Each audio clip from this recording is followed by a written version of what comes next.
Kondisi masyarakat Madinah pra-Islam. Keadaan kota Madinah secara geografis. Ini keadaan Madinah pada waktu itu sebelum Islam datang.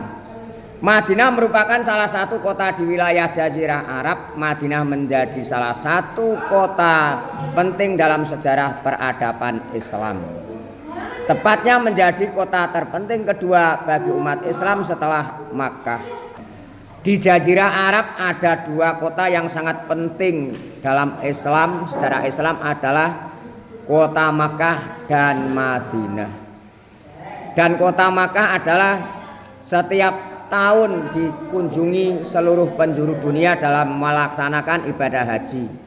Bahkan setiap saat sekarang ini banyak yang ibadah umroh yang menuju ke Ka'bah dalam melaksanakan tawaf. Secara geografis Madinah merupakan kota strategis, yaitu kota yang tepat, yang serba tepat segala-galanya untuk apa saja, baik dalam perdagangan dan yang lainnya.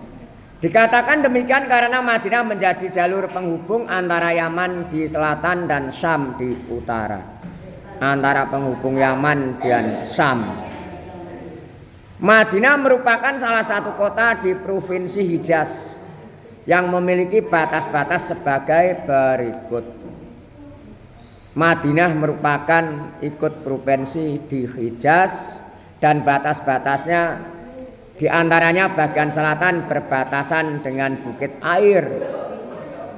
Bagian utara berbatasan dengan Bukit Uhud dan Sur. Bagian timur perbatasan dengan gurun pasir Harrah Wakim. Bagian barat berbatasan dengan gurun pasir Harrah Wabarah. Secara umum keadaan tanah di Madinah adalah tanah subur sehingga sebagian penduduk bermata pencaharian sebagai petani. Petaninya yang banyak di sana adalah diantaranya kurma. Termasuk daerah Madinah tanah yang subur dibandingkan yang lain. Padahal Jazirah Arab ini adalah tanahnya tanah pasir dan bebatuan. Tapi di sana serba ada karena negara makmur, walaupun tidak ada yang ditanam di sana ada dari negara yang lain. Jenis buah-buahan serba ada di sana. Nah, ini menerangkan atau melihat sejarah pada masa lalu sebelum Islam pada 15 abad yang lalu. Ini lain dengan kondisi sekarang. Sekarang sudah menjadi kota yang megah, kota yang ramai, kota yang indah. Banyak umat Islam yang berkunjung di sana, di makamnya Rasulullah SAW. Pada waktu mereka melaksanakan ibadah umroh dan haji juga banyak sekali. Termasuk ada Masjid Kuba. Barang siapa yang melaksanakan sholat sunat satu kali di Masjid Kuba, maka bagaikan mereka pahalanya bagaikan orang yang melaksanakan ibadah umroh.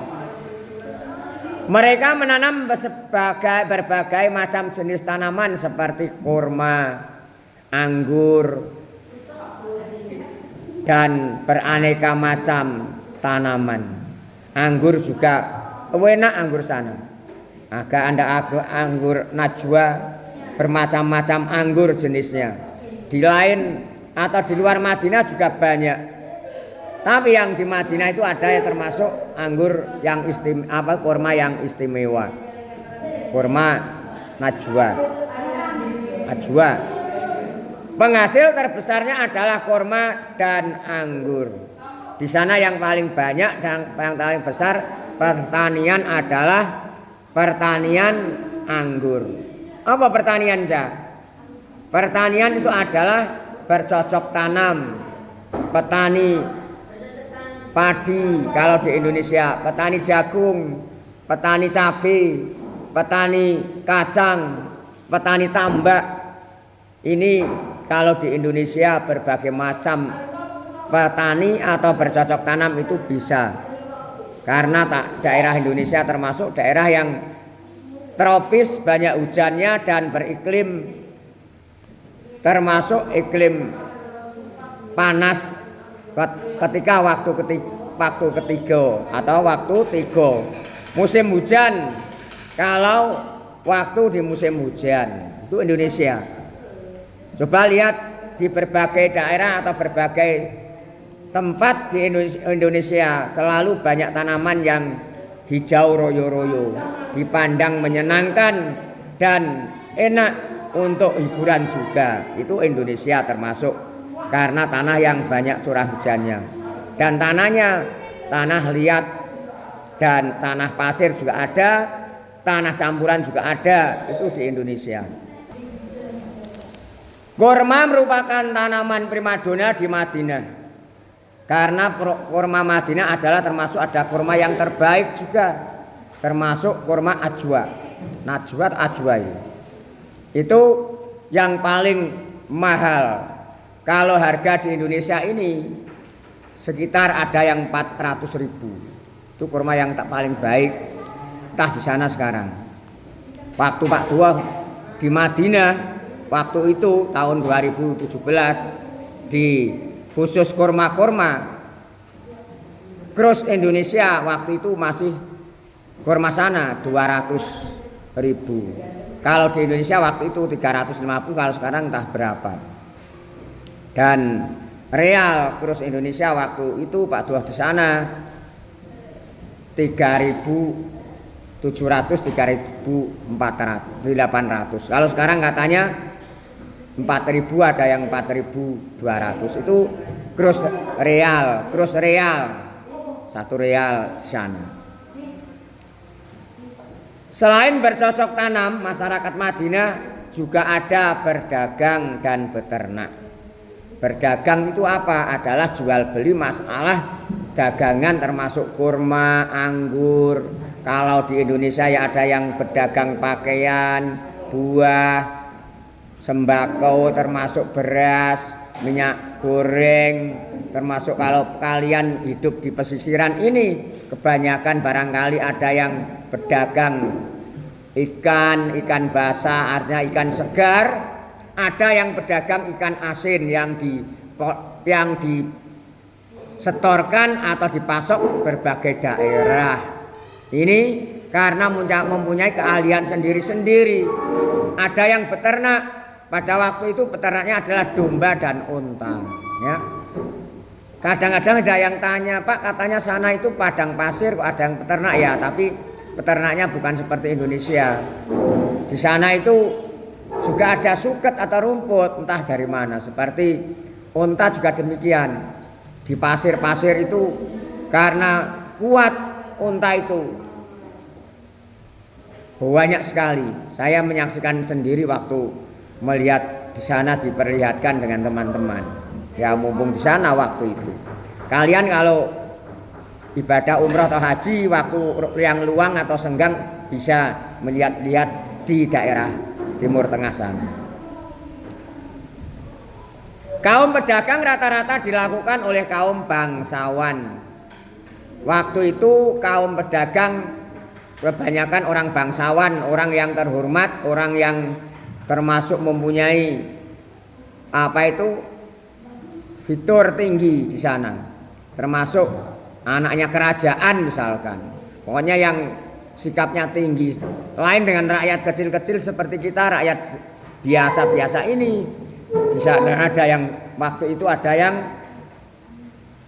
beternak dan menurut kemampuan masing-masing. Kalian juga demikian. Besok kalian kalau sudah berkeluarga mencari nafkah menurut kemampuannya sendiri. Jangan sekali-kali bertopang dagu. Artinya pengangguran tidak diperbolehkan. Mencari nafkah itu adalah wajib. Mencari makan mangan ngombe sandang pangan itu wajib menurut kemampuannya sendiri-sendiri.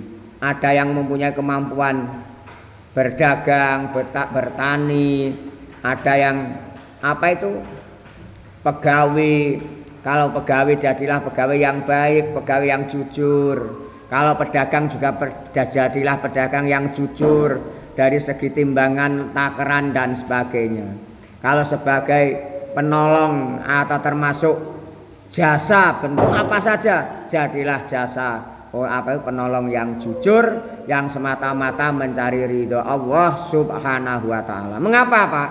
Karena semuanya itu kalau tidak mendapatkan ridho Allah, hidupnya semrawut ya. Lebih-lebih di zaman akhir begini serba tuntutan berbagai macam cara, dan tuntutan berbagai macam cara itu harus ada biayanya. Contoh, di zamannya Pak Abdullah pada tahun 70-an belum ada apa itu HP atau telepon ke desa. Ada TV hitam putih, itu sebagian yang punya tahun 70-an. Terus tahun 80 mulai merebak agak banyak tahun TV hitam putih.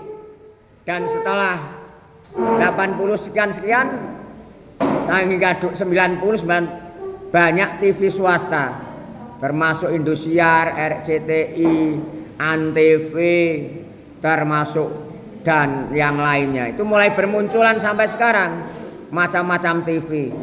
Ada yang mengudara secara nasional dan regional. Karena ini menurut keadaan zamannya dan keadaan zamannya apa yang dikehendaki warga atau generasinya. Sekarang juga demikian, yang penting jangan merubah akidah, jangan merusak tatanan syariat. Dakwahlah menurut kemampuan dan keadaan zaman. Karena dulu belum ada TV, belum ada HP, belum ada apa itu peralatan canggih. Gunakanlah medsos, peralatan canggih sekarang. Seperti sekarang ini ada YouTube, ada TikTok, ada Messenger, ada termasuk Facebook, ada WA atau WhatsApp, ada Messenger, ada Google, ada macam-macam. Kadang timbul pertanyaan, Pak Abdullah, gimana? Itu cari di Google begini-begini, katanya ya Kiai Google, namanya orang. Terus pondoknya di mana? Itu adalah sekarang kemajuan di zaman adalah bisa diikuti, tapi kalian harus ilmu digurukan, carilah guru. Kalau tidak cari guru, gurunya setan. Walaupun menambah pengalaman yang lain tidak masalah. Karena sekarang bisa mengakses berbagai pengetahuan lewat medsos. Tapi harus kita pandai-pandai memilah. Awas kalau terjebak yang menyesatkan. Karena sifatnya medsos itu adalah umum. Kadang-kadang begini-begini. Medsos itu sifatnya umum, ngelos. Kadang tak tahu jalur juga bisa membahayakan. Makanya di samping itu harus mencari guru. Mencari guru itu disuruh untuk memilih guru yang alim, betul-betul ma'alim dan wirai. Itulah yang akan mengantarkan ilmu kita ke jenjang khairun nas anfa'uhum linnas. Ilmu yang manfaat, barokah, mendapatkan ridho dari Allah Subhanahu wa taala. Allahumma amin ya rabbal alamin. Di antaranya masalah mencari ilmu itu juga demikian. Nah, padahal ini sejarah. Ini sejarah saya belokkan ke sana sedikit, enggak masalah. Sedangkan masyarakat yang berternak adalah penduduk suku pedalaman, yaitu orang desa atau orang Badui. Biasanya yang ikut berdagang adalah penduduk kota atau haidar. Kalau yang desa dinamakan Badui, kalau yang kota dinamakan haidar.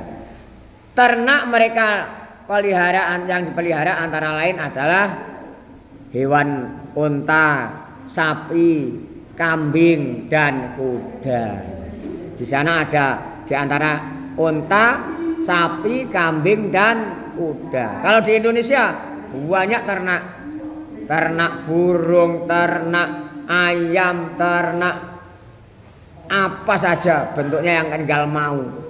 Padahal di saya ternak sapi, kambing banyak. Coba lihat kita, kalau kita hitung ada berapa puluh peternak jenis peternak itu. Itu di Indonesia.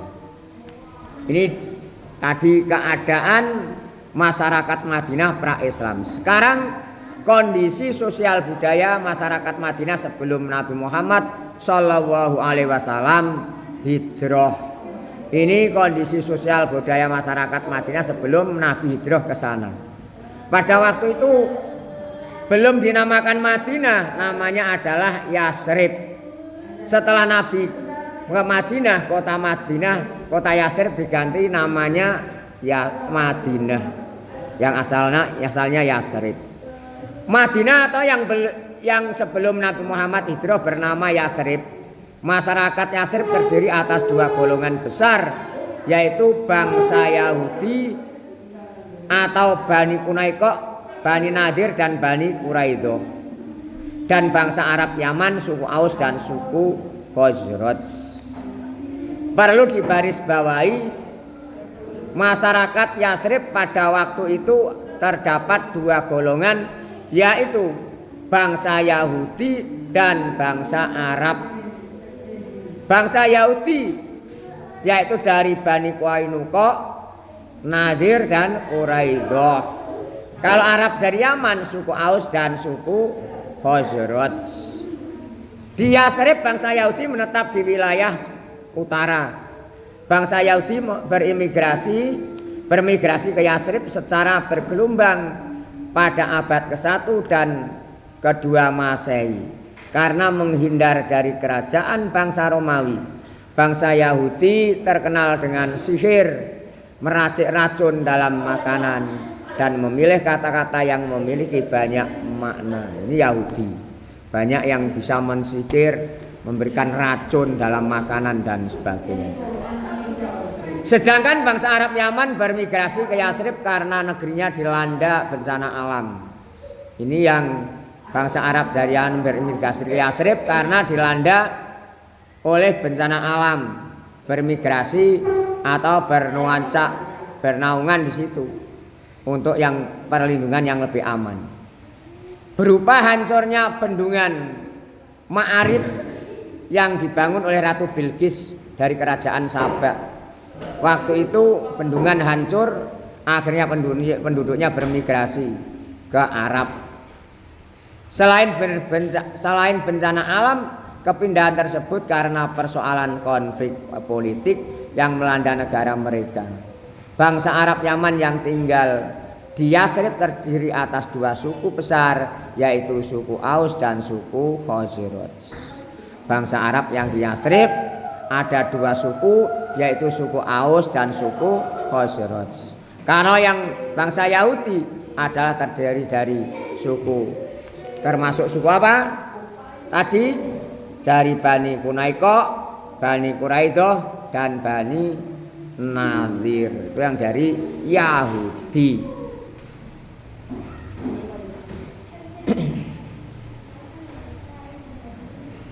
Bangsa Arab masuk ke Yasrib diperkirakan sekitar tahun 300 Masehi. Secara bergelombang,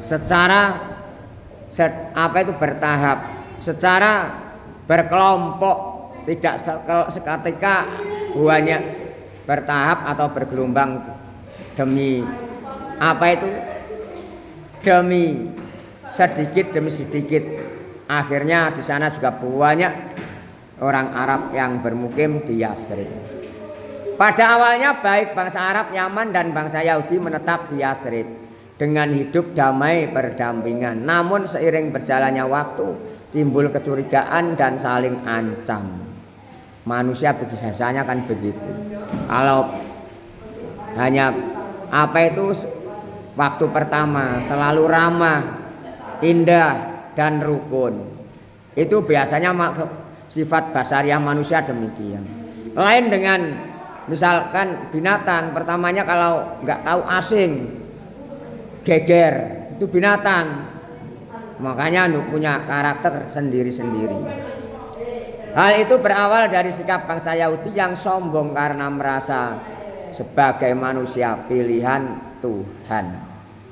Yahudi gara-gara sombong mengandalkan manusia sebagai pilihan Tuhan, itu ya Yahudi.